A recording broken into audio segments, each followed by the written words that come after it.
Donc ceci est le cours numéro 10 après le démarreur ralentisseur.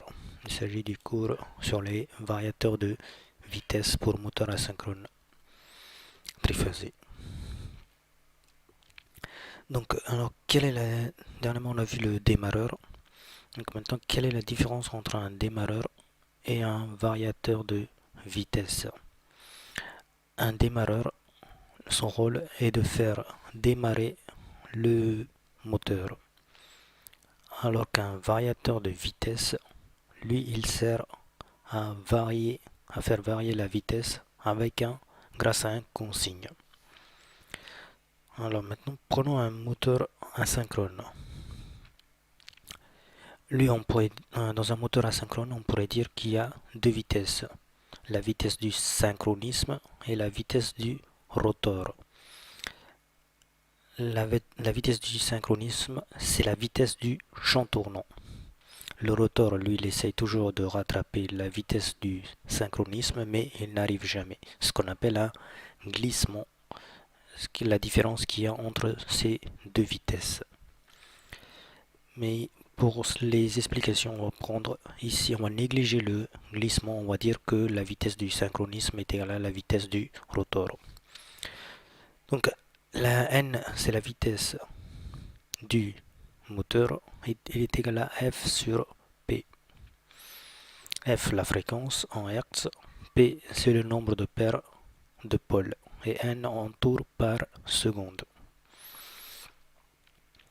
Donc, pour faire varier la vitesse, soit j'agis sur la fréquence, soit j'agis sur le nombre de paires de pôles.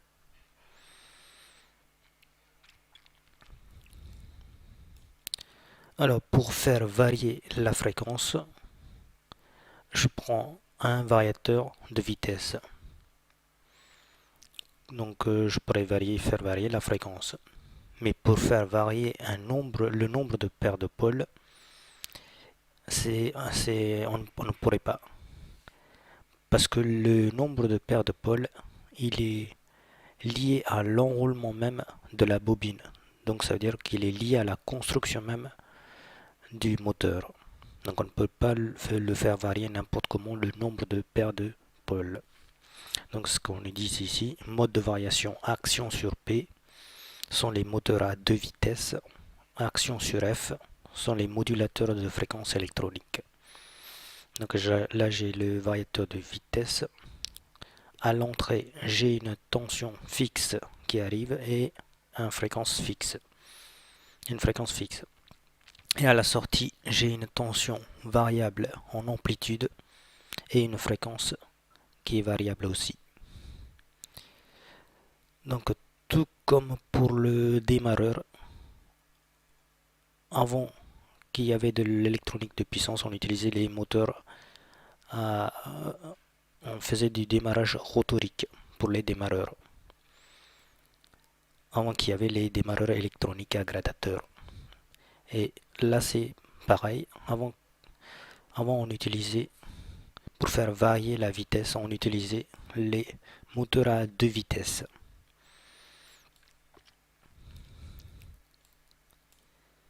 Donc on agissait uniquement sur le nombre de paires de pôles. On ne modifiait pas la fréquence. Donc un moteur à deux vitesses, un moteur à enroulement séparé. Ce moteur est constitué par des enroulements indépendants U1, V1, W1, petite vitesse, U2, V2, W2, grande vitesse. Alors prenons un moteur.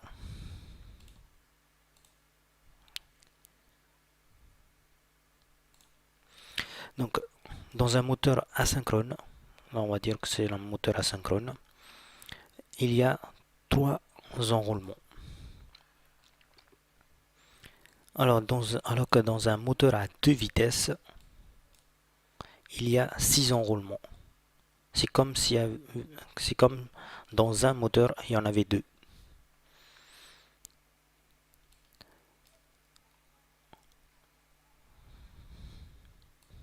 J'alimente ces trois bobines il a un certain nombre de pôles, donc il va tourner avec il va tourner dans une vitesse. Ensuite, j'alimente ces trois autres bobines qui a un certain nombre de paires de pôles, donc il va tourner dans une autre vitesse. Mais les deux ne sont pas alimentés en même temps. Soit je tourne dans, soit je tourne dans cette vitesse, par exemple on va dire petite vitesse, soit je tourne à la grande vitesse. Je peux pas tourner les deux, je peux pas faire tourner je peux pas utiliser les 6 bobines en même temps.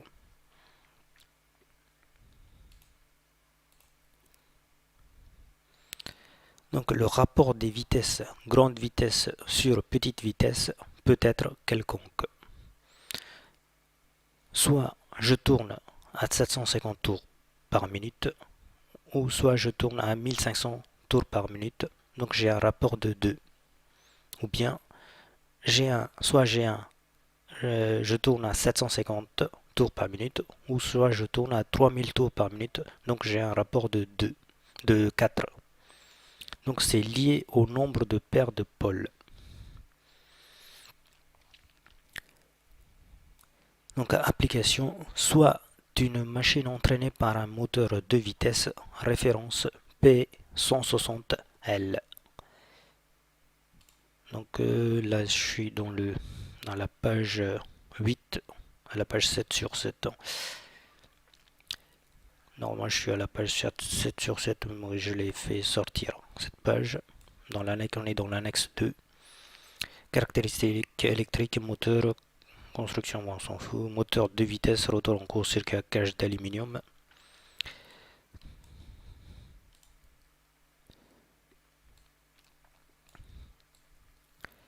Donc type moteur, ici on a la puissance nominale, intensité par phase, moteur de force, moment de force, vitesse nominale. Donc ici on a P160L. Donc, donc j'ai 1500 tours par minute comme grande vitesse et 1000 tours par minute petite vitesse. Donc deux bobinages, une ou deux tensions, 6 pôles. Si je suis en 4 pôles, ça veut dire que je suis en grande vitesse à 1500 tours par minute. Si je suis à 6 pôles, ça veut dire que je tourne à 1000 tours par minute. Donc là j'ai la puissance. Donc là j'ai la puissance en grande vitesse, la puissance en petite vitesse. L'intensité par phase également, j'ai 17,3 en grande vitesse et petite vitesse 13 ampères. J'ai aussi la vitesse nominale. En grande vitesse, je tourne en 1455 tours par minute et en petite vitesse, je tourne à 970 par tour par minute. Donc ça c'est la vitesse du rotor. Donc ça c'est la vitesse du synchronisme.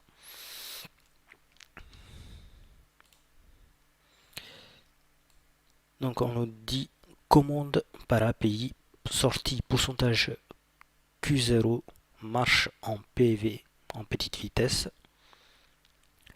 sortie pourcentage Q1, marche en grande vitesse. Donc compléter le schéma de commande, schéma de puissance, schéma de commande.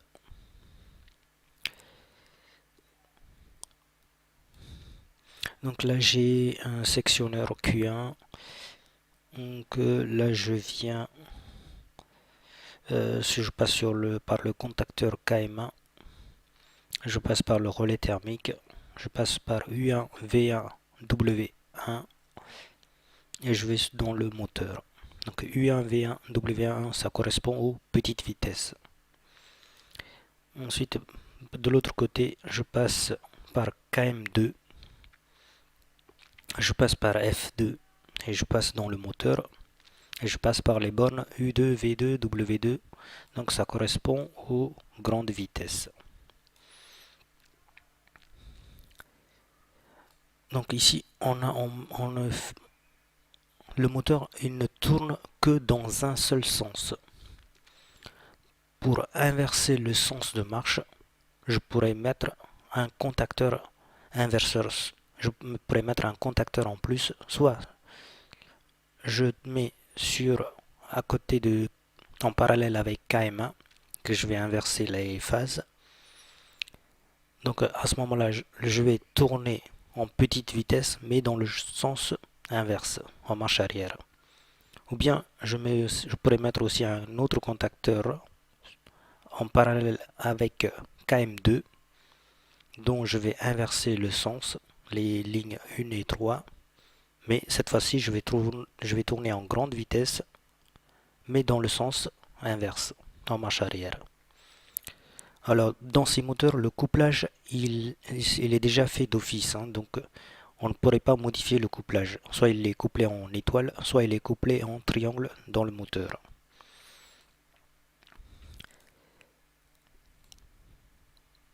Et sans oublier le verrouillage mécanique pour les deux contacteurs.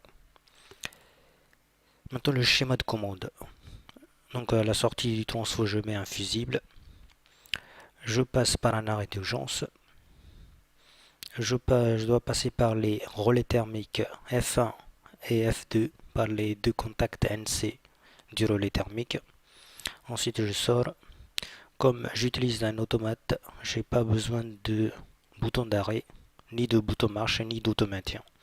Donc je passe par le contact de l'automate, pourcentage Q0 pour marche en petite vitesse.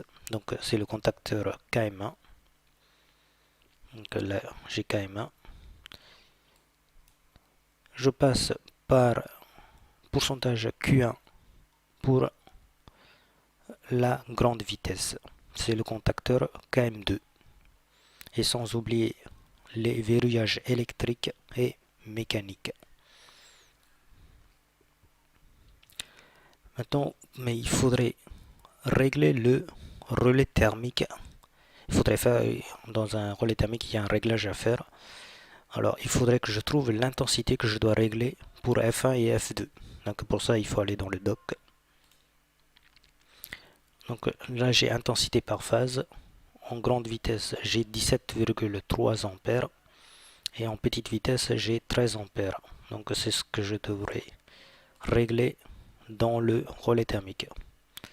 13 ampères pour la petite vitesse et pour la grande vitesse 17,3. Ok, donc là on a fini le schéma de commande. Là on nous demande quel est le couple utile max fourni par le moteur en petite vitesse et en grande vitesse. Alors la puissance est égale à aussi, la puissance utile est égale à aussi à couple fois oméga. Donc couple est égal à P sur oméga. P en watts, oméga en tour, en rad. Je ne sais plus, j'ai oublié. Ouais, le oméga c'est en radians par seconde, si je ne me trompe pas. Donc la puissance, là on est en petite vitesse. Hein. Donc la puissance c'est 5,1 kW. Donc ça fait 5,1 fois 10 puissance 3, ça fait 5100 watts. Oméga est égal à 2pi n. 2pi n, n en tours par seconde. N c'est la vitesse du moteur. Donc la vitesse elle est donnée dans le dock. Là on est en petite vitesse, c'est 960 tours par minute que je dois mettre en secondes. Donc 2pi fois 970 divisé par 60, ça nous donne un couple utile de 50,20 Nm. Maintenant le couple en grande vitesse. Idem, couple est égal à P sur oméga. Le couple en grande vitesse, c'est 7,7 kW. Donc 7,7 fois 10 puissance 3, ça nous donne 7700 watts. Oméga, c'est 2pi n. Donc la vitesse en grande vitesse, c'est 1455 tours par minute. Donc 2pi fois 1455 divisé par 60, ça nous donne un couple utile de 50,5 Nm. Donc si je regarde bien ces deux couples, que je sois en petite vitesse ou en grande vitesse, le couple est quasiment identique, le couple utile.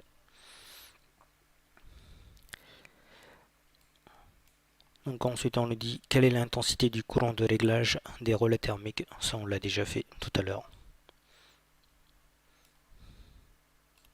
Ensuite dans un deuxième temps nous verrons le moteur à pôle commutable, les moteurs d'Allender.